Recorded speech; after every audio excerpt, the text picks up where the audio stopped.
ناظرین، موت ایک ایسی حقیقت ہے جس سے انکار کسی کے لیے بھی ممکن نہیں۔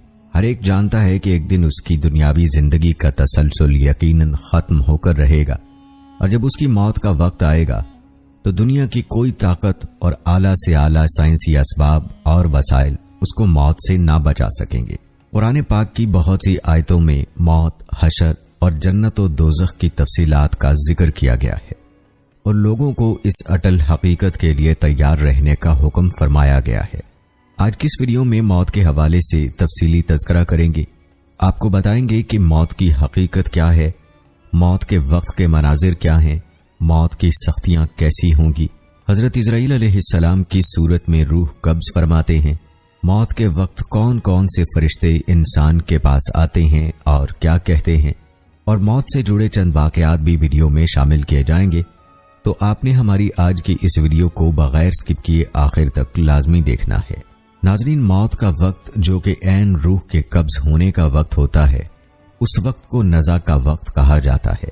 نزع کی تکلیف جب جسم پر حملہ آور ہوتی ہے تو تمام اعضاء کو گھیر لیتی ہے، کیونکہ ہر رگ، ہر پٹھے، بدن کے ہر حصے، ہر بال کی جڑ اور کھال کے نیچے سے حتیٰ کہ سر کی چوٹی سے قدم تک ہر جگہ سے روح کو نکالا جاتا ہے۔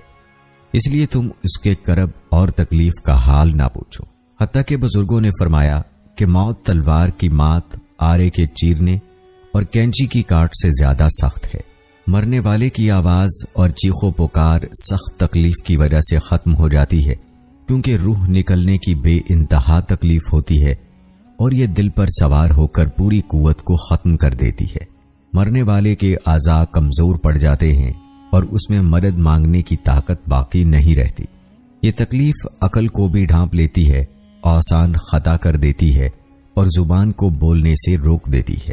موت کے وقت انسان چاہتا ہے کہ روئے، چلائے اور مدد مانگے، لیکن وہ ایسا نہیں کر سکتا، اور اگر کچھ قوت باقی رہتی بھی ہے تو روح نکلنے کے وقت اس کے حلق اور سینے سے غرغر کی آواز سنائی دیتی ہے۔ اس کا رنگ بدل کر مٹیالہ ہو جاتا ہے، گویا اس سے وہی مٹی ظاہر ہوئی جس سے وہ بنا تھا اور جو اس کی اصل فطرت ہے۔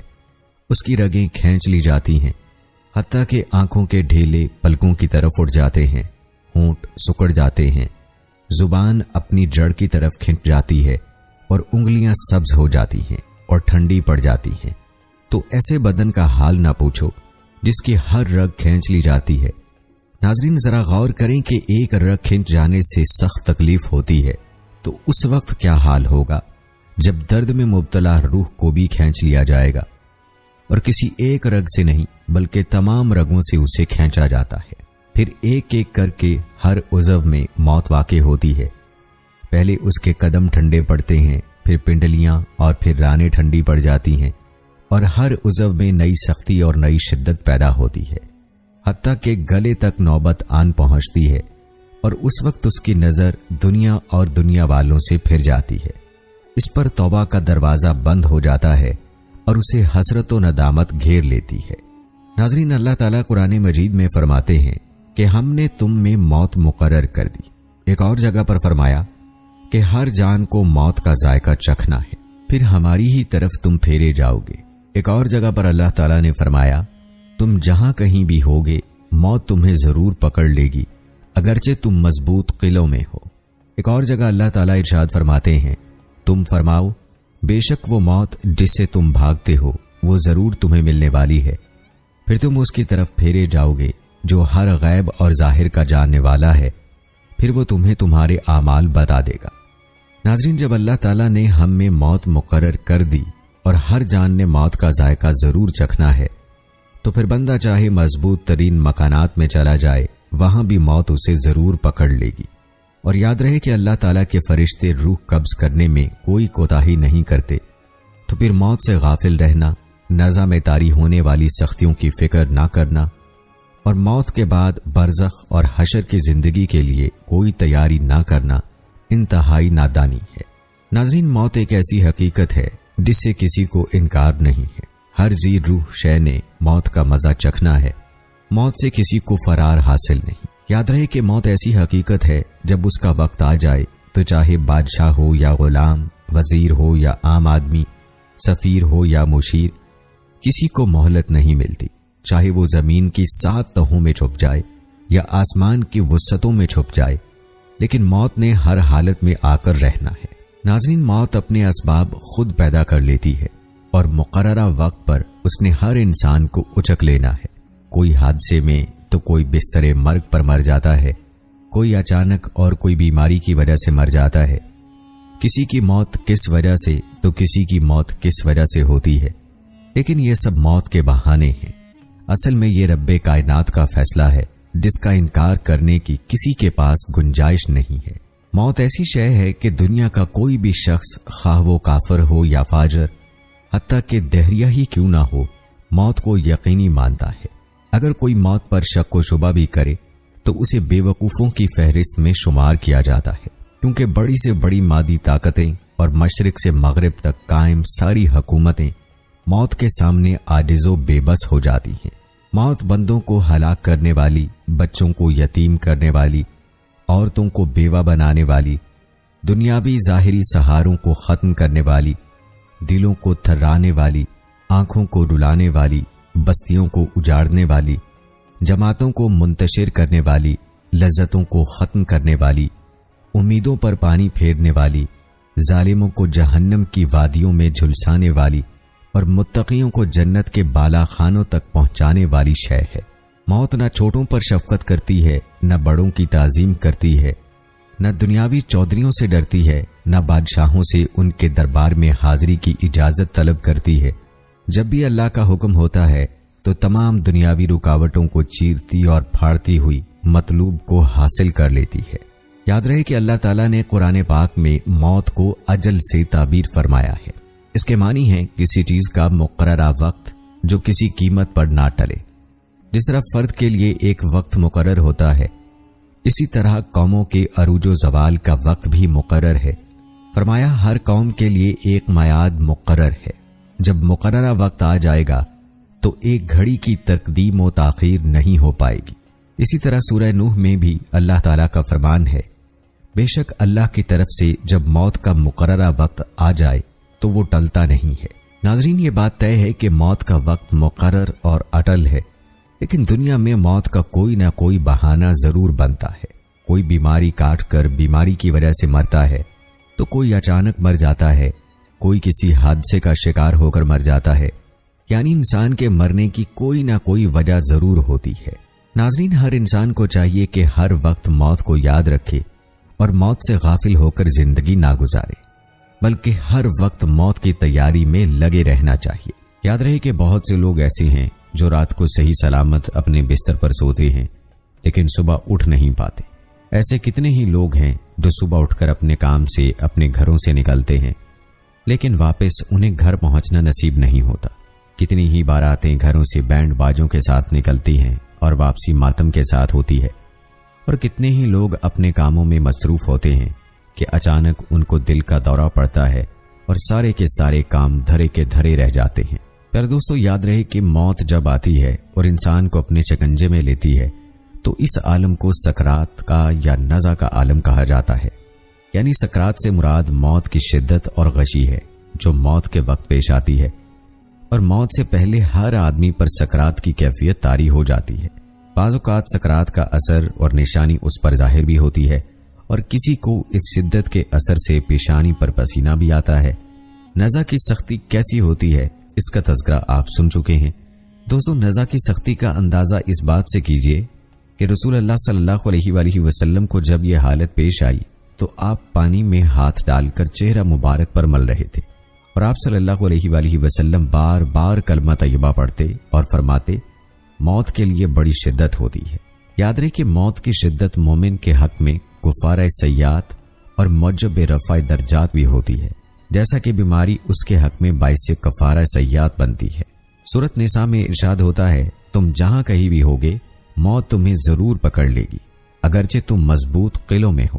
آپ صلی اللہ علیہ وآلہ وسلم فرما دیجئے، بے شک وہ موت جس سے تم بھاگتے ہو وہ ضرور تمہیں ملنے والی ہے، پھر تم اس کی طرف پھیرے جاؤ گے، اور جو ہر غیب اور ظاہر جاننے والا ہے پھر وہ تمہیں تمہارے اعمال بتا دے گا۔ پیارے دوستو، ان آیات و روایات سے پتہ چلتا ہے کہ ہم چاہے جتنا مرضی موت سے انکار کریں لیکن یہ عنقریب آنے والی ہے۔ موت ایسی سختی کے ساتھ آتی ہے کہ انسان پر غشی طاری ہو جاتی ہے اور موت عقل پر غالب آ جاتی ہے، اور سکرات کی حالت میں کہا جاتا ہے کہ یہی ہے وہ موت جس سے تو بھاگتا تھا، جیسا کہ مذکورہ حدیث میں بھی اس بات کا تذکرہ ہوا۔ پیارے دوستو، اس آیت میں اللہ پاک عمومی طور پر انسان کو نصیحت کر رہا ہے کہ موت کا آنا حق ہے اور نزع کی سختیوں کا سامنا کرنا پڑے گا۔ امام محمد غزالی رحمت اللہ علیہ اس آیت کی تفسیر میں لکھتے ہیں کہ نزع اس تکلیف کا نام ہے جو صرف روح پر اترتی ہے اور تمام اعضاء کو گھیر لیتی ہے، حتیٰ کہ بدن میں روح کے جتنے اعضاء ہیں سب کو درد محسوس ہوتا ہے۔ اگر کسی شخص کو کانٹا چبھ جائے تو اسے پہنچنے والا درد روح کے صرف اس جزو کو پہنچتا ہے جو اس عضو سے ملا ہوا ہو جس میں کانٹا چبھتا ہے۔ اس کے مقابلے میں جلنے کا اثر زیادہ ہوتا ہے، کیونکہ آگ کے اجزاء بدن کے تمام اجزاء میں سرائیت کر جاتے ہیں، جس کی وجہ سے جلنے والے عضو کا کوئی ظاہری اور باطنی جز آگ سے محفوظ نہیں رہتا۔ اس لیے گوشت کے تمام اجزاء میں پھیلے ہوئے روح کے اجزاء جلنے کی تکلیف کو محسوس کرتے ہیں، جبکہ زخم صرف اسی جگہ کو پہنچتا ہے جس تک کانٹا اور تلوار وغیرہ کا لوہا پہنچا۔ اس لیے جلنے کی تکلیف زیادہ اور زخم کی تکلیف کم ہوتی ہے، اور نزع کی تکلیف نفس روح پر حملہ آور ہوتی اور تمام اعضاء کو گھیر لیتی ہے، کیونکہ ہر رگ، ہر پٹھے، بدن کے ہر حصے، ہر چوٹ، ہر بال کی جڑ اور کھال کے نیچے سے حتیٰ کہ سر کی چوٹی سے قدم تک ہر جگہ سے روح کو نکالا جاتا ہے۔ اس لیے تم اس کے کرب اور تکلیف کا حال نہ پوچھو، حتیٰ کہ بزرگوں نے فرمایا موت تلوار کی مار، آرے کے چیرنے اور کینچی کی کاٹ سے زیادہ سخت ہے، کیونکہ بدن کو تلوار سے کاٹا جائے تو صرف اس لیے تکلیف ہوتی ہے کہ بدن کا روح سے تعلق ہے، تو جب صرف روح ہی کو صدمہ پہنچے تو کس قدر تکلیف ہوگی۔ اس تکلیف کی مثال بزرگوں نے اس طرح دی ہے کہ اگر ململ کا ایک دوپٹہ لیا جائے اور اس کو بیری کے کانٹے دار پودے پر ڈال کر کھینچا جائے تو وہ دوپٹہ تار تار ہو جاتا ہے۔ اس طریقے پر انسان کے جسم سے روح کھینچنے کا حال ہوتا ہے کہ وہ بدن کو ایسے ہی زخمی کرتی ہے جیسے یہ دوپٹہ تار تار ہوتا ہے۔ البتہ یاد رہے کہ نیک روح آسانی کے ساتھ قبض کی جاتی ہے اور گناہگار، بدکار اور مشرک کافر کی روح سختی سے قبض کی جاتی ہے۔ اس کا حال آگے آنے والا ہے۔ پیارے دوستو، نبی کریم صلی اللہ علیہ وآلہ وسلم کا فرمان عالی شان ہے کہ جب آدمی پر نزع کا وقت طاری ہوتا ہے، یعنی موت کا وقت قریب ہوتا ہے، تو اللہ عز و جل اس بندے کی جانب 5 فرشتے بھیجتا ہے۔ پہلا فرشتہ اس کے پاس اس وقت آتا ہے جب اس کی روح حلقوم تک پہنچتی ہے، یعنی حلق تک آ جاتی ہے۔ وہ فرشتہ اس شخص کو پکار کر کہتا ہے، اے ابن آدم، تیرا طاقتور بدن کہاں گیا؟ آج یہ کتنا کمزور ہے۔ تیری فصیح زبان کہاں گئی؟ آج یہ کتنی خاموش ہے۔ تیرے گھر والے اور عزیز و اقربا کہاں گئے؟ تجھے کس نے تنہا کر دیا؟ جب اس کی روح قبض کر لی جاتی ہے اور کفن پہنا دیا جاتا ہے تو دوسرا فرشتہ اس کے پاس آتا ہے اور اسے پکار کر کہتا ہے، اے ابن آدم، تو نے تنگ دستی کے خوف سے جو مال و اسباب جمع کیا تھا وہ کہاں گیا؟ تو نے تباہی و بربادی سے بچنے کے لیے جو گھر بنائے تھے وہ کہاں گئے؟ تو نے تنہائی سے بچنے کے لیے جو انس تیار کیا تھا وہ کہاں گیا؟ جب اس کا جنازہ اٹھایا جاتا ہے تو تیسرا فرشتہ اس کے پاس آتا ہے اور اسے پکار کر کہتا ہے، اے ابن آدم، آج تو ایک ایسے لمبے سفر کی طرف رواں دواں ہے جس سے لمبا سفر تو نے آج سے پہلے کبھی طے نہیں کیا۔ آج تو ایسی قوم سے ملے گا کہ آج سے پہلے کبھی اس قوم سے ملا نہیں۔ آج تجھے ایسے تنگ مکان میں داخل کیا جائے گا کہ آج سے پہلے کبھی ایسی تنگ جگہ میں داخل نہ ہوا تھا۔ اگر تو اللہ عز و جل کی رضا پانے میں کامیاب ہو گیا تو یہ تیری خوش بختی ہے، اور اگر اللہ عز و جل تجھ سے ناراض ہوا تو یہ تیری بدبختی ہے۔ جب اسے لحد میں اتار دیا جاتا ہے تو چوتھا فرشتہ اس کے پاس آتا ہے اور اسے پکار کر کہتا ہے، اے ابن آدم، کل تک تو زمین کی پیٹھ پر چلتا تھا اور آج تو اس کے اندر لیٹا ہوا ہے۔ کل تک تو اس کی پیٹھ پر ہنستا تھا اور آج تو اس کے اندر رو رہا ہے۔ کل تک تو اس کی پیٹھ پر گناہ کرتا تھا اور آج تو اس کے اندر نادم و شرمندہ ہے۔ جب اس کی قبر پر مٹی ڈال دی جاتی ہے اور اس کے اہل و عیال، دوست، احباب اسے چھوڑ کر چلے جاتے ہیں تو پانچواں فرشتہ اس کے پاس آتا ہے اور اسے پکار کر کہتا ہے، اے ابن آدم، وہ لوگ تجھے دفن کر کے چلے گئے۔ اگر وہ تیرے پاس ٹھہر بھی جاتے تو تجھے کوئی فائدہ نہ پہنچا سکتے۔ تو نے مال جمع کیا اور اسے غیروں کے لیے چھوڑ دیا۔ آج یا تو تجھے جنت کے عالی باغات کی طرف پھیرا جائے گا یا بھڑکنے والی آگ میں داخل کیا جائے گا۔ اے ایمان والو، یہ زندگی بڑی مختصر ہے، ایک نہ ایک دن ہمیں بھی اسی گھڑی سے گزرنا ہے۔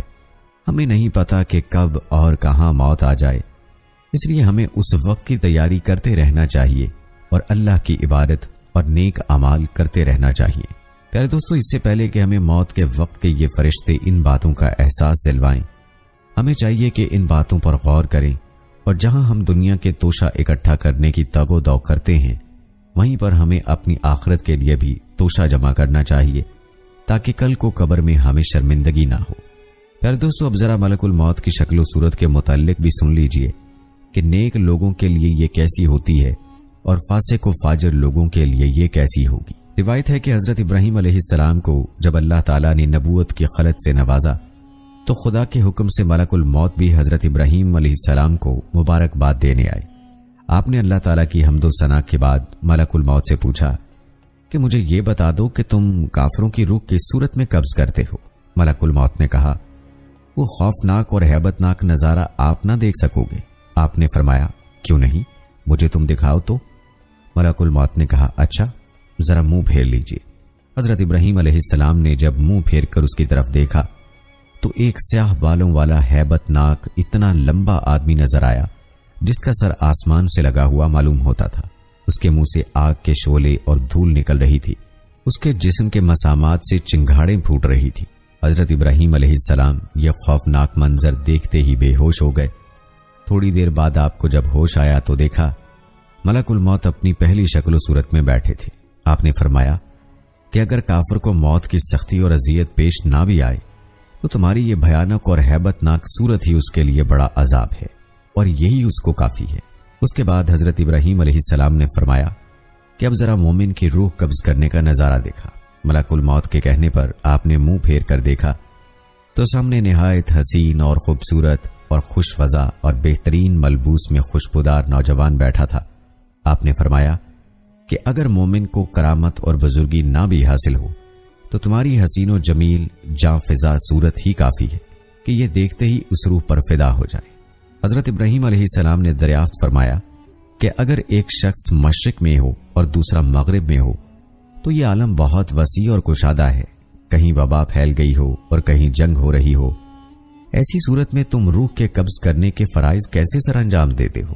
ملک الموت نے جواب دیا کہ جب ایسے مواقع پیش ہوتے ہیں تو میں اللہ کے حکم سے ارواح کو بتاتا ہوں اور وہ میری 2 انگلیوں کے درمیان آ کر جمع ہو جاتی ہے اور میرے روبرو تمام زمین اس طرح سمٹ کر آ جاتی ہے جس طرح کسی آدمی کے سامنے تشت رکھ دی جائے اور وہ جو چیز چاہے اٹھا لے اور جسے چاہے چھوڑ دے۔ مجھے روح قبض کرنے میں کوئی دشواری اور مشکل نہیں۔ روایت ہے کہ بعض انبیاء نے موت سے کہا کہ لوگوں کو تو اپنے آنے سے پہلے اطلاع کیوں نہیں دیتی؟ اس نے جواب دیا کہ میری آمد سے پہلے میرے قاصد میرا پیغام پہنچا دیتے ہیں۔ حادثات، بڑھاپا، بالوں کی سفیدی، بیماری، بصارت کی کمزوری وغیرہ میرے قاصد ہی تو ہیں، مگر لوگوں کو پھر بھی ہوش نہیں آتا اور وہ غفلت کے پردے میں رہتے ہیں۔ پیارے دوستو، یاد رہے کہ ملک الموت جب روح قبض کرنے کے لیے آتے ہیں تو اکیلے نہیں ہوتے، بلکہ ان کے ساتھ ان کے معاونین فرشتے بھی ہوتے ہیں۔ ملک الموت کے معاونین کون کون ہیں، اس حوالے سے یہ روایت ملاحظہ فرمائیں۔ ربی بن انس رضی اللہ تعالی عنہ سے کسی شخص نے پوچھا کہ کیا ملک الموت تنہا روح قبض کر لیتا ہے؟ انہوں نے جواب دیا کہ ملک الموت کے بہت سے فرشتے معاون اور مددگار ہیں جن کو اللہ نے مقرر کر رکھا ہے اور وہ اس کام کو انجام دیتے ہیں، اور ملک الموت ان سب فرشتوں کے افسر ہیں جن کی تیز رفتاری کا یہ عالم ہے کہ ان کا ایک قدم مشرق میں پڑتا ہے اور دوسرا قدم مغرب میں۔ ملک الموت کے ساتھ رحمت اور عذاب کے فرشتے رہتے ہیں۔ نیکوں کی روح قبض کر کے رحمت کے فرشتوں کے حوالے کر دی جاتی ہے۔ اسی طرح حضرت انس رضی اللہ تعالی عنہ سے روایت ہے کہ سرور کائنات حضور صلی اللہ علیہ وآلہ وسلم نے فرمایا کہ موت کے وقت فرشتے میت کو چاروں طرف سے گھیرے اور جکڑے رہتے ہیں۔ اگر وہ ایسا نہ کرتے تو مرنے والے موت کی سختی اور شدت تکلیف سے جنگلوں میں بھاگے بھاگے پھرتے، اور نیک بندے کی میت پر فرشتے دعا اور استغفار اس وقت تک کرتے رہتے ہیں جب تک اس کے متعلقین تجہیز و تکفین سے فارغ نہیں ہو جاتے۔ اس طرح ملک الموت کے ساتھ بہت سے فرشتے رہتے ہیں۔ پیارے دوستوں، روایات میں آتا ہے کہ حضرت سلیمان علیہ السلام نے ملک الموت سے پوچھا کہ تم لوگوں کے ساتھ انصاف کیوں نہیں کرتے؟ کسی کی روح تو فوری طور پر قبض کر لیتے ہو اور اسے جلد سے جلد اس دنیا سے منتقل کر دیتے ہو، اور کسی کو تکلیفوں اور مصیبتوں میں اسی طرح سے الجھاتے ہو کہ وہ لاچار اور مجبور تڑپتا رہتا ہے۔ ملک الموت نے کہا کہ یہ بات میرے قبضے اور اختیار میں نہیں ہے۔ ہر ایک کے نام کا ایک صحیفہ مجھے ملتا ہے، جیسا حکم ہوتا ہے بجا لاتا ہوں۔ دوستو، روایت ہے کہ شعبان کے مہینے میں ملک الموت کو ایک کاغذ دیا جاتا ہے، اس میں ان تمام لوگوں کے نام لکھے ہوتے ہیں جن کی روح قبض کرنی اس سال ان کے ذمہ ہوتا ہے، مگر دنیا کے لوگ اپنی آرائش اور آسائش کے کاموں میں مصروف رہتے ہیں، دولت کی فراہمی، مکان کی تعمیر، کھیتی باڑی، شادی بیاہ، غرض یہ کہ طرح طرح کی تیاریاں کرتے ہیں، اور وہ بالکل نہیں جانتے کہ اس سال ان سے دنیا چھوٹ جائے گی، حالانکہ ان کا نام ملک الموت کے کاغذ میں تحریر ہوتا ہے۔ اور ملک الموت روزانہ ہر مکان میں 3 مرتبہ اس لیے جاتے ہیں کہ جس شخص کی مدت پوری ہو چکی ہے اس کی روح قبض کر لی جائے۔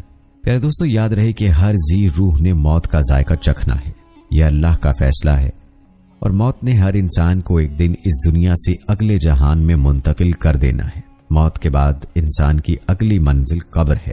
یاد رہے کہ نیک لوگوں کی موت نیک ہوا کرتی ہے، اور جو لوگ کافر اور گناہگار ہیں ان کی موت بڑی سخت ہوتی ہے۔ نیک لوگوں کی موت کی کیا نشانیاں ہیں، آئیے آپ کو بتاتے ہیں۔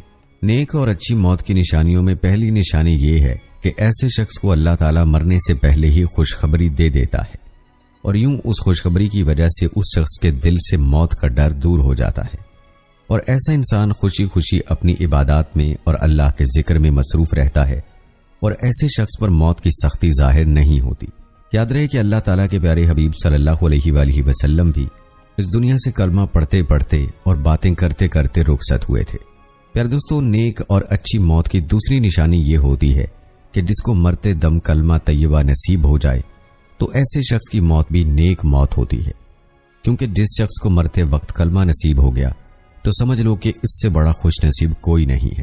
حضور اقدس صلی اللہ علیہ وآلہ وسلم کے ارشاد کا مفہوم ہے کہ ایسا شخص جس کو مرتے وقت کلمہ نصیب ہو جائے تو یہ شخص جنت کا حقدار بن جاتا ہے اور سیدھا جنت میں جائے گا۔ اچھی اور نیک موت کی تیسری نشانی یہ ہے کہ جس شخص کو موت کے وقت پیشانی پر پسینہ آ جائے تو سمجھ لو کہ یہ اس شخص کی خوش بختی کی نشانی ہے۔ مطلب یہ کہ ایسی موت بھی بہت اچھی اور نیک موت ہوتی ہے۔ چوتھی نشانی نیک اور اچھی موت کی یہ ہے کہ جس شخص کو جمعے کے دن یا جمعے کی رات میں موت آ جائے تو اس کی موت بھی نیک موت ہوگی، کیونکہ ترمذی شریف کی ایک حدیث کا مفہوم ہے کہ ایسے شخص کو اللہ تعالیٰ عذاب قبر سے محفوظ فرمائے گا جس کی موت جمعہ کے دن میں یا رات میں ہوگی۔ اور نیک اور اچھی موت کی پانچویں نشانی یہ ہوتی ہے کہ جس شخص کی موت دین کی خدمت کرتے ہوئے آ جائے۔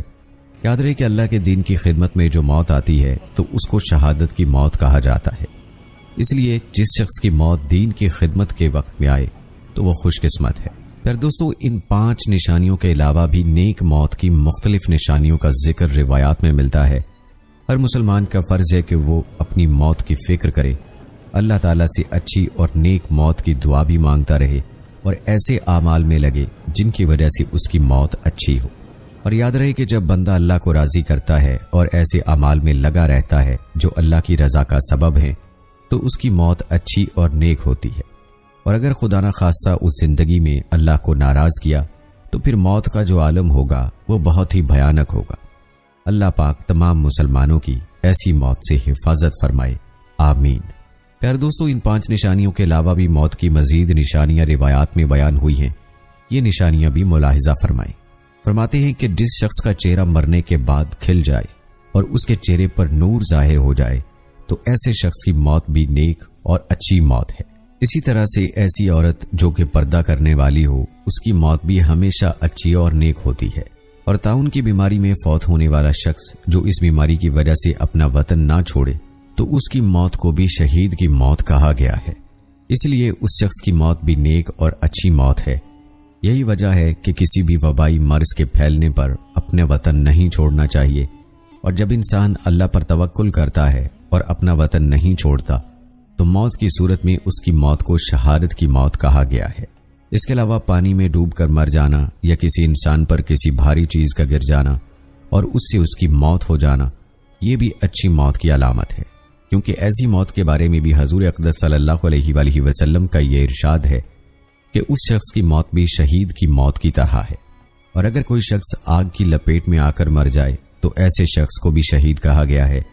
اور یہ بھی کہا گیا ہے کہ اگر کسی شخص کی موت ایسی بیماری سے ہو کہ جس سے اس انسان کے پھیپھڑے ختم ہو جائیں تو ایسے شخص کو بھی شہید کہا گیا ہے۔ پیارے دوستو، یہ تھی چند نشانیاں جو کہ اچھی موت کی مختلف روایات میں بیان ہوئی ہیں۔ یاد رہے کہ موت کے بعد انسان کی جو پہلی منزل ہوتی ہے وہ قبر ہے، اور قبر کے اندر ہونے والا عذاب بڑا ہی سخت اور غضبناک ہے۔ اسی لیے آپ صلی اللہ علیہ وآلہ وسلم اکثر عذاب قبر سے پناہ مانگا کرتے تھے، اور آپ صلی اللہ علیہ وآلہ وسلم نے قبر کے عذاب سے پناہ مانگنے کی تلقین بھی فرمائی ہے۔ اسی لیے چاہیے کہ ہر انسان موت کو اپنی قبر کی زندگی کو سامنے رکھ کر زندگی بسر کرے۔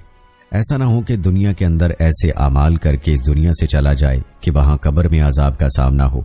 یاد رہے کہ قبر کو اعمال کا صندوق کہا گیا ہے۔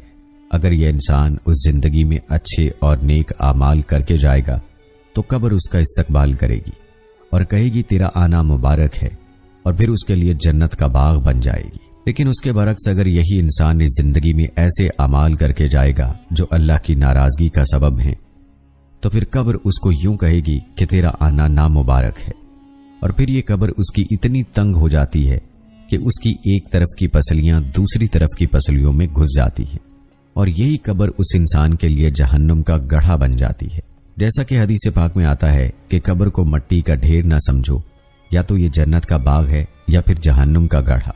اس لیے گزارش ہے کہ ہم میں سے ہر کوئی اپنی زندگی کو ایسے بسر کرے جس میں اللہ کی رضا ہے، اور اللہ کو راضی کرنے والے اعمال کرے، اپنے آپ کو گناہوں سے بچائے تاکہ اس کی موت اچھی ہو اور اس کی قبر جنت کا باغ بنے۔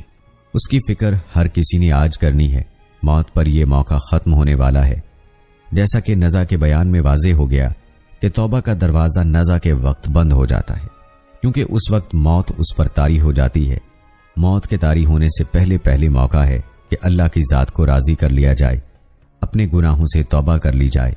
پھر دوستو، کہتے ہیں کہ ایک شخص کے فوت ہونے پر اس کے ایک رشتہ دار نے رو رو کر اپنا گریبان پھاڑ ڈالا، تو ایک عقل مند نے جب دیکھا تو کہا، اے نادان، اگر اس مردے کو طاقت ہوتی تو وہ یہ تیرا رونا دھونا دیکھ کر اپنا کفن پھاڑ ڈالتا، اور تجھے کہتا کہ اس قدر چلانے کی کیا ضرورت ہے، بس ایک دن کا ہی تو فرق ہے کہ آج میری باری ہے، کل تیری باری ہوگی، آج میں جا رہا ہوں، کل تو بھی میرے پیچھے آنے والا ہے۔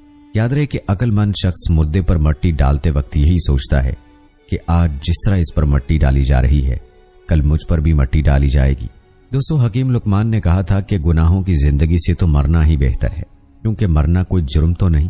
جب انسان جوان ہوتا ہے تو سوچتا ہے کہ ابھی بڑا وقت پڑا ہے، توبہ کر لوں گا، لیکن کیا خبر کہ کس وقت یہ قبر کے منہ میں چلا جائے۔ غفلت کی زندگی گزارنے والے اب تو جاگ جا، تو 60-70 سال اس دنیا کو بنانے میں لگا رہا، لیکن افسوس کہ یہاں سے جانے کی کبھی فکر نہیں کی۔ کیا تجھے خبر نہیں ہے کہ قیامت کے دن تو اعمال ہی کا بدلہ ملے گا؟ نیک اعمال ہوں گے تو جزا ملے گی، نہیں تو پھر شرمندگی ہی شرمندگی ہوگی۔ اے غافل انسان، اگر زندگی کے 50 منٹ بھی ضائع ہو جائیں تو یہ بہت بڑا نقصان ہے، لیکن تو نے تو زندگی کے 50 سال ضائع کر دیے۔ لیکن ابھی بھی وقت ہے، جو زندگی بچی ہے اس میں توبہ کر لے، اپنی بچی ہوئی زندگی میں اللہ اور رسول صلی اللہ علیہ وآلہ وسلم کو راضی کر لے۔ یاد رہے کہ اگر مردہ بول سکے تو چیخ چیخ کر یہ بتائے کہ ہونٹوں کو ذکر الہی سے بند رکھنے کا کیا نقصان ہے۔ دوستو، جس طرح سے ہمارے دوست چلے گئے، ہمارے عزیز و اقارب چلے گئے، اسی طرح سے ایک دن ہم نے بھی چپکے سے چلے جانا ہے۔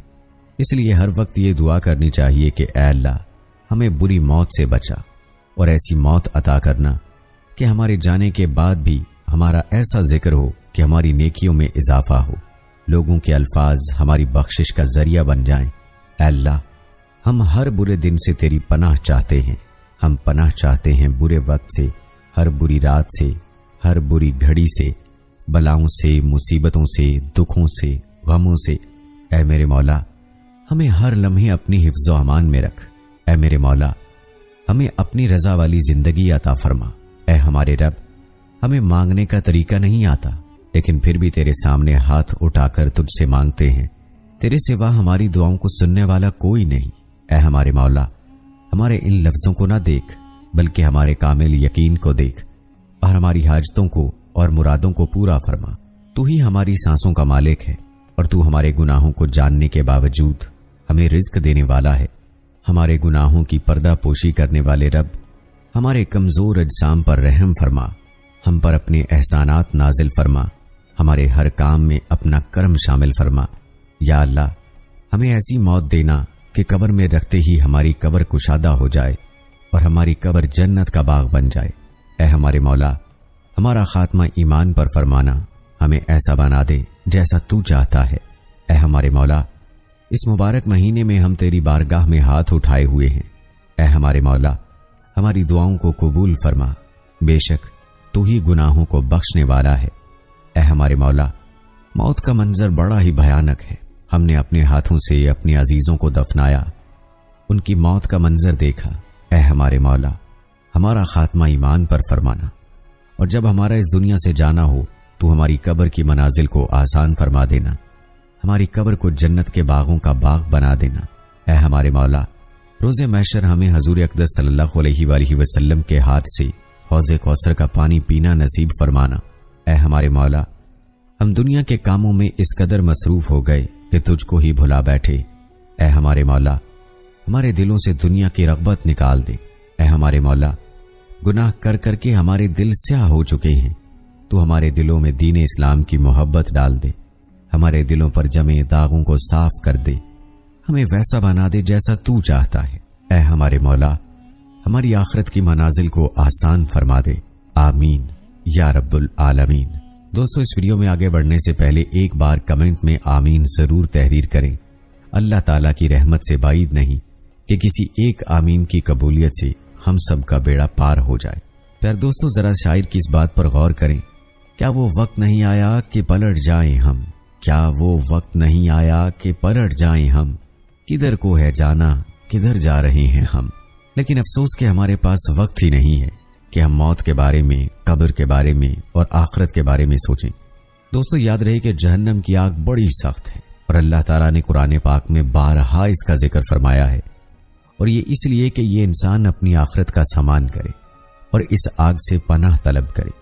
سورہ بقرہ میں اللہ تعالیٰ فرماتے ہیں کہ بچو اس آگ سے کہ جس کا ایندھن انسان اور پتھر ہوں گے، جو کافروں کے لیے تیار کی گئی ہے، اور فرمایا بے شک ہم نے کافروں کے لیے ایک ایسی آگ تیار کر رکھی ہے کہ جس کی کناتیں ان کو گھرے ہوئے ہوں گی، اور اگر وہ فریاد کریں گے تو ان کی داد رسی ایسے پانی سے کی جائے گی جو پگھلے ہوئے تانبے کی طرح ہوگا، جو چہروں کو بھون ڈالے گا، اور وہ آگ کیا ہی برا ٹھکانہ ہے۔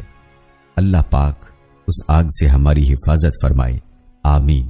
پیارے دوستو، ہر مسلمان کو چاہیے کہ وہ لذتوں کو ختم کرنے والی موت کو یاد کرے، تاکہ غفلت کی جو پٹی اس کی آنکھوں پر پڑی ہے وہ اتر جائے۔ یاد رہے کہ اللہ اور اللہ کے پیارے رسول صلی اللہ علیہ وآلہ وسلم نے موت کو یاد کرنے کی بارہا تاکید فرمائی ہے۔ حضرت سیدنا ابو ہریرہ رضی اللہ تعالی عنہ سے روایت ہے کہ رسول اللہ صلی اللہ علیہ وآلہ وسلم نے ارشاد فرمایا، لذتوں کو ختم کرنے والی موت کو زیادہ سے زیادہ یاد کیا کرو، یعنی موت کو یاد کر کے لذتوں کو بدمزہ کر دو، تاکہ ان کی طرف طبیعت مائل نہ ہو اور تم کو یکسوئی کے ساتھ اللہ عز و جل کی طرف متوجہ ہو جاؤ۔ پیارے دوستو، حضرت سیدنا امام محمد غزالی رحمت اللہ علیہ فرماتے ہیں، ہر حال میں موت کو یاد کرنے میں ثواب اور فضیلت ہے، اور یہ ثواب اور فضیلت دنیا میں مگن شخص بھی موت کو یاد کر کے پا سکتا ہے، اس طرح کہ دنیا سے الگ تھلگ رہے، تاکہ دنیاوی نعمتوں میں دلچسپی نہ رہے اور لذتیں بدمزہ ہو جائیں، کیونکہ ہر وہ لذت و خواہش جو انسان کے لیے بدمزہ ہو وہ اسباب نجات میں سے ہے۔ دوستو، آئیے آپ کو موت کا تذکرہ کرنے کے چند طریقے بتاتے ہیں جو ہمیں اپنانے چاہیے تاکہ ہم موت سے غافل نہ رہیں۔ موت کے تذکرے کے لیے ضروری ہے کہ موت سے متعلق روایات کا مطالعہ کیا جائے۔ چند روایات ملاحظہ کریں۔ اگر جانور موت کے بارے میں وہ کچھ جان لیتے جو انسان جانتا ہے تو تمہیں کھانے کے لیے کوئی موٹا جانور نہ مل پاتا۔ جو دن رات میں 20 مرتبہ موت کو یاد کرے اسے شہیدوں کے ساتھ اٹھایا جائے گا۔ موت مومن کے لیے تحفہ ہے، موت ہر انسان کے لیے کفارہ ہے۔ موت کو زیادہ سے زیادہ یاد کرو کہ یہ گناہوں کو مٹاتی اور دنیا سے بے رغبت کرتی ہے۔ جدائی ڈالنے کے لیے موت ہی کافی ہے، نصیحت کے لیے موت ہی کافی ہے۔ موت کو زیادہ یاد کرنے اور اس کی زیادہ تیاری کرنے والے لوگ عقل مند ہیں۔ موت سے متعلق بزرگان دین کے اقوال کا مطالعہ کرنا چاہیے۔ چند اقوال پیش خدمت ہیں۔ حضرت سیدنا حسن بصری رحمت اللہ علیہ فرماتے ہیں، موت نے دنیا کو رسوا کر کے کسی عقل مند کے لیے کوئی خوشخبری نہ چھوڑی۔ حضرت سیدنا ربیع بن خثیم رحمت اللہ علیہ فرماتے ہیں، مومن موت سے بہتر کسی غائب چیز کا انتظار نہیں کرتا۔ نیز فرمایا کرتے کہ میری موت کی خبر کسی کو مت دینا اور مجھے تیز تیز میرے رب عز و جل کی طرف لے چلنا۔ حضرت سیدنا محمد بن سیرین رحمت اللہ علیہ کے سامنے جب موت کا ذکر کیا جاتا تو آپ کے جسم کا ہر حصہ سن ہو جاتا۔ حضرت سیدنا عمر بن عبد العزیز رحمت اللہ علیہ روزانہ رات کے وقت علماء کو جمع کرتے، پھر آپس میں مل کر قبر و آخرت اور موت کے بارے میں گفتگو کرتے، پھر سب یوں روتے گویا ان کے سامنے جنازہ موجود ہے۔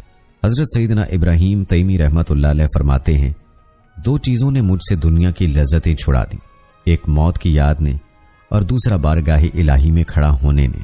حضرت سیدنا کابل آبار رحمت اللہ علیہ فرماتے ہیں، جو شخص موت کو پہچان لیتا ہے اس پر دنیا کی مصیبتیں اور غم ہلکے ہو جاتے ہیں۔ موت کی یاد پختہ کرنے والے چند مزید اقوال ملاحظہ فرمائیں۔ حضرت سیدنا ابو درداء رضی اللہ تعالی عنہ فرماتے ہیں، جب تم مردوں کو یاد کرو تو اپنے آپ کو بھی انہی میں شمار کرو۔ حضرت سیدنا عبداللہ بن مسعود رضی اللہ تعالی عنہ فرماتے ہیں، خوش قسمت ہے وہ شخص جو دوسروں سے نصیحت حاصل کرے۔ حضرت سیدنا عمر بن عبدالعزیز رحمت اللہ علیہ فرماتے ہیں، تم اس بات میں غور و فکر کیوں نہیں کرتے کہ روزانہ صبح و شام کسی نہ کسی کو بارگاہ الہی کے لیے تیار کرتے ہو اور اسے گڑھے میں ڈال دیتے ہو، حالانکہ مٹی اس کا تکیہ بن جاتی ہے، دوست احباب پیچھے رہ جاتے ہیں اور اسباب ختم ہو جاتے ہیں۔ بزرگان دین کے اقوال پر غور کرنے کے ساتھ ہمیں موت کو اپنے سامنے سمجھتے ہوئے یاد کرنا چاہیے۔ جیسا کہ امام غزالی رحمت اللہ علیہ فرماتے ہیں، موت کو یاد کرنے کا فائدہ اس طریقے سے پہنچ سکتا ہے کہ موت کو اپنے سامنے سمجھتے ہوئے یاد کرے اور اس کے علاوہ ہر چیز کو اپنے دل سے نکال دے۔ جیسے کوئی شخص خطرناک جنگل میں سفر کا ارادہ کرے یا سمندری سفر کا ارادہ کرے تو بس اسی کے بارے میں غور و فکر کرتا رہے، لہذا جب موت کی یاد کا تعلق دل سے براہ راست ہوگا تو اس کا اثر بھی ہوگا، اور علامت یہ ہوگی کہ دنیا سے دل اتنا ٹوٹ چکا ہوگا کہ دنیا کی ہر خوشی بے معنی ہو کر رہ جائے گی۔ پیارے دوستو، موت کی یاد کے لیے ضروری ہے کہ جنازوں میں شرکت کی جائے۔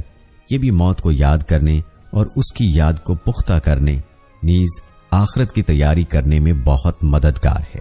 جب کوئی جنازوں میں شرکت کرتا ہے تو اسے اپنی موت یاد آ جاتی ہے، اس کا دل نرم ہو جاتا ہے، دل کی سختی دور ہو جاتی ہے، اسے نیکیوں سے محبت اور گناہوں سے نفرت ہونے لگتی ہے۔ وہ یہ تصور کرتا ہے کہ آج اس شخص کا جنازہ میں پڑھ رہا ہوں، کل میرا جنازہ میرے دوست پڑھ رہے ہوں گے۔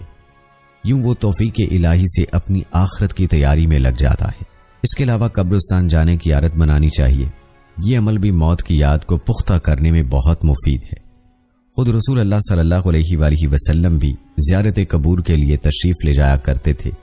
زیارت قبور سے یہ ذہن بنتا ہے کہ آج ان لوگوں کا یہ ٹھکانہ ہے، کل میرا بھی یہی ٹھکانہ ہوگا۔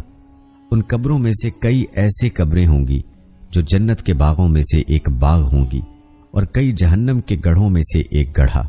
نہ جانے میری قبر جنت کا باغ ہوگی یا جہنم کا گڑھا۔ یوں وہ موت کی یاد اور آخرت کی تیاری کی طرف مائل ہو جاتا ہے۔ پیارے دوستو، موت کی یاد اور موت کے تذکرے کے لیے ضروری ہے کہ موت سے متعلق کتب و رسائل کا مطالعہ کیا جائے اور عبرتناک واقعات کا مطالعہ اور مشاہدہ کیا جائے۔ اگر ہم معاشرے، شہر، ملک یا دیگر ممالک پر غور کریں یا ان کے متعلق خبریں پڑھیں تو ہم پر ظاہر ہوگا کہ آئے دن کوئی نہ کوئی ایسا واقعہ پیش آتا ہی رہتا ہے جو ہمیں موت کی یاد دلاتا ہے۔ روزانہ 20 ایکسیڈنٹ ہوتے ہیں، کئی لوگوں کی اموات ہو جاتی ہے، کئی لوگ معذور ہو جاتے ہیں۔ قدرتی آفات جیسے طوفان، زلزلے اور سیلاب وغیرہ کے واقعات بھی پیش آتے ہی رہتے ہیں، جن میں بسا اوقات ہزاروں لاکھوں لوگوں کی جانیں چلی جاتی ہیں۔ یہ سب واقعات ہمیں موت کی یاد دلاتے ہیں۔ موت کی یاد اور فکر آخرت پیدا کرنے کے لیے اس طرح کے واقعات پر غور کرنا چاہیے اور اپنی موت کو یاد کرنا چاہیے۔ اس کے علاوہ دنیا سے چلے جانے والے لوگوں کے احوال کو یاد کیجیے۔ موت کو یاد کرنے کا سب سے مفید طریقہ یہ ہے کہ بندہ اس دنیا سے چلے جانے والے چہروں، صورتوں اور ان کے مرنے اور مٹی کے نیچے دفنائے جانے کو یاد کرے، نیز ان کے حالات اور عہدوں کو یاد کرے اور غور کرے کہ کس طرح مٹی میں ان کے حسین صورت ملیاں میٹ ہو چکی ہیں، کس طرح قبروں میں ان کے اجزاء بکھر چکے ہیں، کس طرح ان کی عورتیں بیوہ اور بچے یتیم ہو گئے، کس طرح ان کا مال خرچ کیا گیا اور ان کی بنائی ہوئی عمارتیں اور بسائی ہوئی محفلیں بے رونق ہو گئیں، کس طرح وہ اپنی جوانی پر بھروسہ اور لہو و لعب میں مبتلا ہو کر جلد آنے والی موت سے غافل تھے۔ وہ جن ہاتھوں اور پاؤں سے دنیا جمع کرنے کی کوششوں میں لگے ہوئے تھے، اب ان کے وہی ہاتھ پاؤں اور جوڑ علیحدہ علیحدہ ہو چکے ہیں۔ جس زبان کے ذریعے وہ گفتگو کیا کرتے تھے، اب اس زبان کو کیڑے کھا چکے ہیں۔ جن دانتوں سے وہ ہنسا کرتے تھے، اب مٹی ان کے دانتوں کو کھا چکی ہے۔ وہ اپنی موت سے غافل مرنے سے پہلے سالہ سال کی جمع پونجی میں لگے ہوئے تھے کہ خبر ہی نہ ہوئی اور موت آ گئی۔ ملک الموت علیہ السلام کی صورت ظاہر ہوئی اور بغیر مہلت دیے ان کی روح قبض کر لی گئی۔ یہ سب تصور کرنے کے بعد ہمیں یہ سوچنا چاہیے کہ ہم بھی تو ان کے جیسے ہیں اور ہماری غفلت بھی ان کے جیسی غفلت ہے، اور عنقریب ہمارا بھی وہی انجام ہوگا جو ان سب کا ہوا ہے۔ پیارے دوستو، خلاصہ کلام یہ ہے کہ ہمیں موت کا تذکرہ کرنا چاہیے تاکہ موت کی یاد ہمارے دل و دماغ میں تازہ رہے۔ یہ تذکرہ جس بھی صورت میں ہو، مطالعے کی صورت میں، بیانات سننے کی صورت میں ہو، زیارت قبور کی صورت میں، یا واقعات اور مشاہدات کی صورت میں ہو، اس تذکرے سے ہمیں عبرت حاصل کرنی چاہیے اور موت کی تیاری کرنی چاہیے۔ یاد رہے کہ احادیث کی روح سے عقل مند انسان اسی کو کہا گیا ہے جو موت سے پہلے موت کی تیاری کرے۔ اگر خدا نہ خواستہ کسی نے موت کی تیاری نہ کی اور موت آ گئی تو پھر مہلت نہیں ملے گی۔ موت سے پہلے پہلے انسان کے پاس مہلت ہے کہ وہ اللہ سے معافی مانگ لے اور اللہ کو راضی کر لے۔ موت کو دیکھ لینے کے بعد مہلت ختم ہو جائے گی، جیسا کہ فرعون کے بارے میں بعض روایات بتاتی ہیں کہ آخر وقت جب اس نے موت کو دیکھ لیا تو کہنے لگا میں رب موسیٰ پر ایمان لاتا ہوں، لیکن وہ وقت مہلت کے بعد کا وقت تھا اور اس کو معافی نہیں ملی۔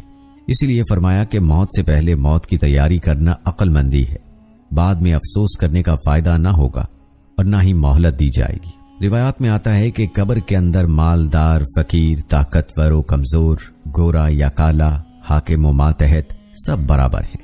سب قبروں والے دنیا میں لوٹنے کی خواہش رکھتے ہیں، مال جمع کرنے اور محل بنانے کے لیے نہیں، بلکہ اس لیے کہ کاش ہمیں ایک نماز پڑھنے کی مہلت مل جائے، کاش ہمیں ایک دفعہ سبحان اللہ کہنے کی فرصت دے دی جائے، لیکن اب ناممکن ہے۔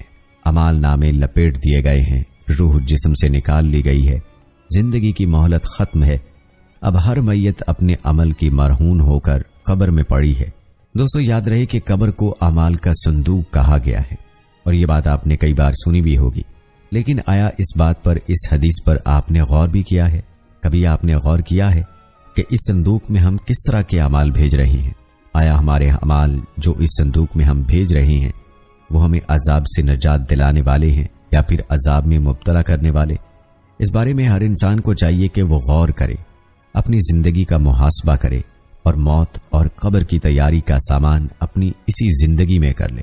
پیارے دوستو، آئیے آپ کو موت کے حوالے سے چند حیرت انگیز واقعات بتاتے ہیں جو کہ امام غزالی رحمت اللہ علیہ کی کتاب احیاء العلوم سے نقل کیے گئے ہیں۔ اشعث بن اسلم کہتے ہیں کہ حضرت ابراہیم علیہ السلام نے ملک الموت سے، جن کا نام اسرائیل ہے، دریافت کیا کہ اگر ایک آدمی مشرق میں ہو اور دوسرا مغرب میں، اور دونوں کا وقت ایک ہو، یا کسی جگہ روحیں قبض کرنی ہوں جہاں وبا پھیلی ہوئی ہو یا جنگ ہو رہی ہو، تو تم کیا کرتے ہو؟ انہوں نے کہا کہ اللہ کے حکم سے روحوں کو بلاتا ہوں اور وہ میری انگلیوں کے درمیان سما جاتی ہیں تو میں انہیں قبض کر لیتا ہوں۔ ایک روایت یہ بھی ہے کہ پوری زمین ملک الموت کے لیے ایک پلیٹ کی طرح ہے، وہ جسے چاہتا ہے اس میں سے لے لیتا ہے۔ یاد رہے کہ اللہ تعالیٰ کی ذات قادر مطلق ذات ہے، اور اللہ تعالیٰ ہی کی طرف سے یہ طاقت ملک الموت کو عطا کی گئی ہے کہ وہ تمام ذی روح چیزوں کی روحوں کو قبض فرماتے ہیں۔ موت کے حوالے سے ایک دوسرا واقعہ وہب بن منبع سے منقول ہے۔ کہتے ہیں کہ ایک بادشاہ نے کسی جگہ جانے کا ارادہ کیا، پہننے کے لیے بہترین لباس منگوایا، سواری کے لیے بہترین سواری منگوائی، اس پر سوار ہو کر بڑی شان و شوکت اور متکبرانہ انداز سے نکلا کہ اس کے نزدیک کسی آدمی کی کوئی اہمیت نہ تھی۔ اسی دوران اس کے پاس ایک بدحال اور پراگندہ بال شخص آیا اور اسے سلام کیا، لیکن بادشاہ نے اپنے غرور و تکبر کی وجہ سے اس کے سلام کا جواب نہ دیا۔ اس شخص نے اس کے گھوڑے کی لگام پکڑ لی۔ بادشاہ نے کہا کہ لگام پکڑ کر تو نے بہت بڑی غلطی کی ہے۔ اس نے کہا کہ میں تیرے پاس ایک ضرورت سے آیا ہوں۔ بادشاہ نے کہا کہ میرے اترنے کا انتظار کر۔ اس نے کہا کہ نہیں، اسی وقت کام ہے۔ یہ کہہ کر اس نے لگام کو زور سے جھٹکا دیا۔ بادشاہ نے کہا کہ ٹھیک ہے، اپنی ضرورت بیان کر۔ اس شخص نے کہا کہ یہ ایک راز کی بات ہے۔ بادشاہ نے اپنا چہرہ اس کے قریب کیا، اس نے کان میں سرگوشی کی، میں ملک الموت ہوں۔ یہ سن کر بادشاہ کا رنگ متغیر ہو گیا اور زبان لڑکھڑا گئی۔ وہ کہنے لگا، مجھے اتنی مہلت دے دے کہ میں گھر واپس جاؤں اور اپنے بعض ضروریات پوری کر لوں اور اپنے اہل و عیال کو الوداع کہہ دوں۔ ملک الموت نے کہا کہ اب اس کی اجازت نہیں ہے، اب کبھی تو اپنے گھر والوں کو اور اپنے مال و متاع کو نہیں دیکھ سکے گا۔ یہ کہہ کر ملک الموت نے اس کی روح قبض کر لی اور وہ سواری سے بے جان لکڑی کی طرح زمین پر گر پڑا۔ پیارے دوستو، یہ ہے اس انسان کی حقیقت جو آج دنیا میں خود کو بہت بڑی توپ چیز سمجھتا ہے اور اللہ تعالیٰ کی عطا کردہ زندگی اور اللہ کی عطا کردہ نعمتیں استعمال کر کے تکبر و غرور کرنے لگتا ہے، حالانکہ اس کی زندگی کی کب شام ہو جائے اس کو معلوم ہی نہیں، اور موت تو جب آتی ہے پھر مہلت نہیں دیتی۔ پیارے دوستو، ایک اور واقعہ حضرت اعمش یوں روایت کرتے ہیں کہ ملک الموت حضرت سلیمان علیہ السلام کی مجلس میں آئے اور ان کے ساتھیوں میں سے ایک کو گھورنے لگے۔ جب مجلس برخاست ہوئی تو اس شخص نے حضرت سلیمان علیہ السلام سے پوچھا، یہ کون شخص تھے جو مجھے اس طرح گھور رہے تھے؟ حضرت سلیمان علیہ السلام نے جواب دیا، یہ ملک الموت تھے۔ یہ بات سن کر وہ شخص بے حد گھبرا گیا اور کہنے لگا، شاید وہ میری روح قبض کرنا چاہتے ہیں۔ حضرت سلیمان علیہ السلام نے اس سے دریافت کیا، تم کیا چاہتے ہو؟ اس شخص نے جواب دیا کہ میں چاہتا ہوں کہ آپ ان سے بچائیں اور ہوا کو حکم دیں کہ وہ مجھے اڑا کر کہیں دور لے جائے۔ آپ علیہ السلام نے ایسا ہی کیا۔ تھوڑی دیر بعد ملک الموت دوبارہ مجلس میں حاضر ہوئے۔ حضرت سلیمان علیہ السلام نے ان سے پوچھا کہ تم میرے فلاں صاحب کو کیوں گھور رہے تھے؟ ملک الموت نے کہا، مجھے اس شخص کو آپ علیہ السلام کی مجلس میں دیکھ کر حیرت ہو رہی تھی، کیونکہ اللہ تعالیٰ سے مجھے اس شخص کو ہند کے فلاں علاقے میں روح قبض کرنے کا حکم ملا تھا، مگر وہ آپ علیہ السلام کی مجلس میں تھا، مگر جب میں اس علاقے میں پہنچا تو وہ وہاں موجود تھا جہاں میں نے اس کی روح قبض کر لی۔ دوستو، اس واقعے سے معلوم ہوا کہ انسان کی موت کا وقت بھی مقرر ہے اور اس کی جگہ بھی مقرر ہے، اور مقررہ وقت اور مقررہ جگہ پر ہی انسان کی موت آتی ہے۔ اسی حوالے سے ایک حیرت انگیز واقعہ ملاحظہ فرمائیں جو ایک شخص نے یوں بیان کیا ہے کہ ہمارے گاؤں کے قریب ایک نہر کی کھدائی ہو رہی تھی۔ سینکڑوں مزدور دن رات مٹی کی کھدائی میں مصروف رہتے تھے۔ ایک دن ایک عجیب و غریب واقعہ پیش آیا۔ ہوا یوں کہ ایک دن ایک لڑکا چیخنے لگا، سانپ سانپ۔ باقی مزدور دوڑے مگر وہاں کچھ نہ تھا۔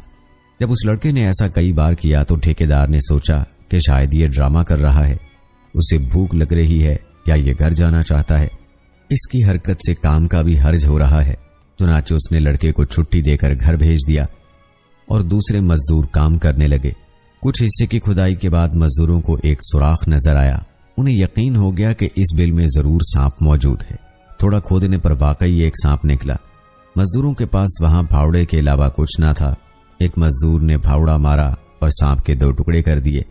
ٹھیک اسی وقت ایک چیل آئی اور سانپ کے اگلے ٹکڑے کو اڑا کر لے گئی۔ دوسری جانب وہ لڑکا خوشی خوشی اپنے گھر جا رہا تھا۔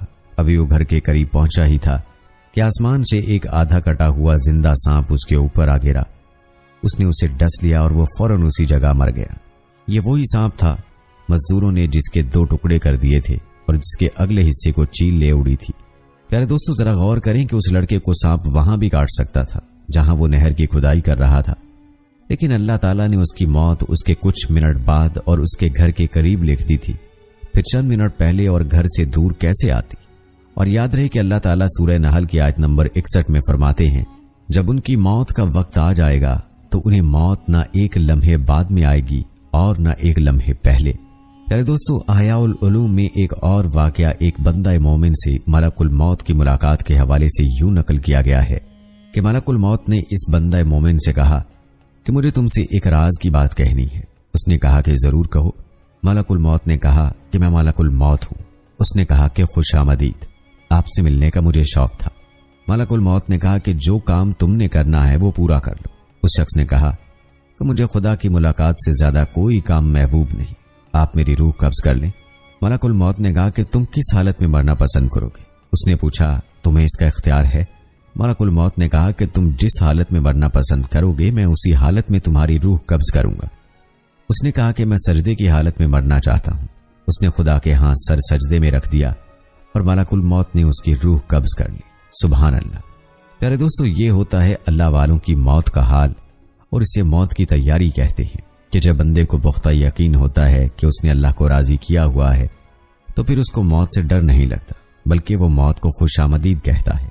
لیکن دوستو، ہم اپنی بات کریں، عام لوگوں کی بات کریں تو ہر کوئی موت کے نام سے بھی خوف کھاتا ہے۔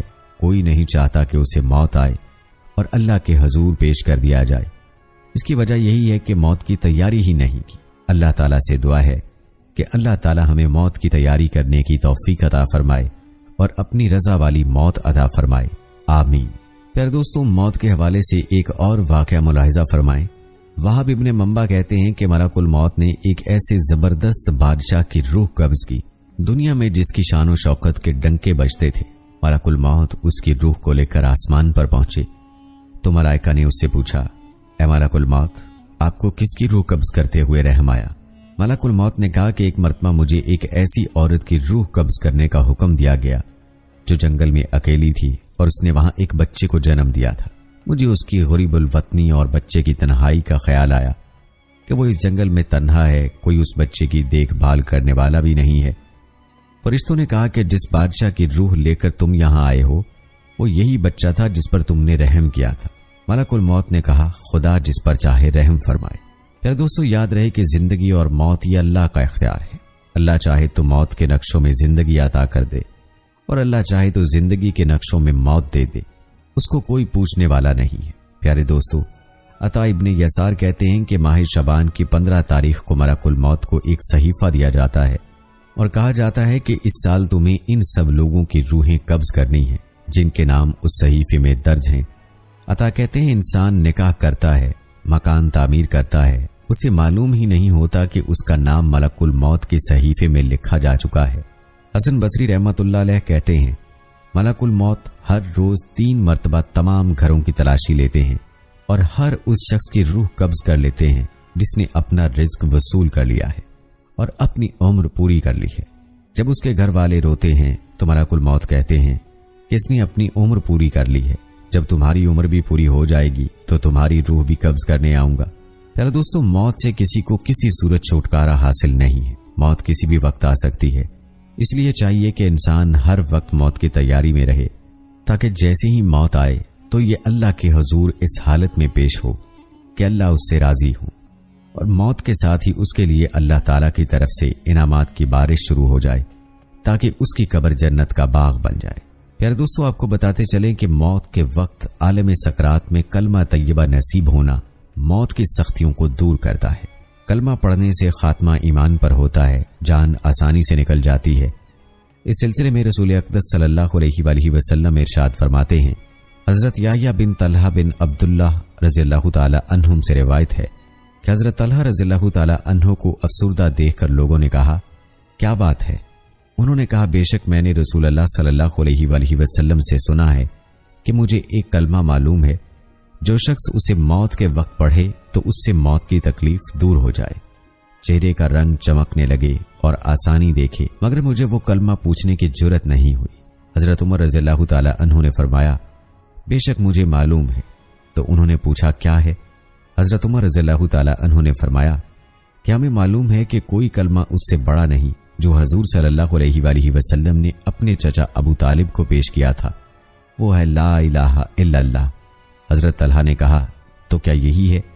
فاروق اعظم رضی اللہ تعالی عنہ نے فرمایا، واللہ یہی ہے۔ تو ناظرین کرام، یہ تھی ہماری آج کی ویڈیو۔ امید کرتے ہیں کہ آپ کو پسند آئی ہوگی۔ ہماری آج کی اس ویڈیو کے متعلق اپنی رائے کا اظہار کمنٹ باکس میں لازمی کیجیے گا۔ مجھے اگلی ویڈیو تک اجازت دیں۔ فی امان اللہ۔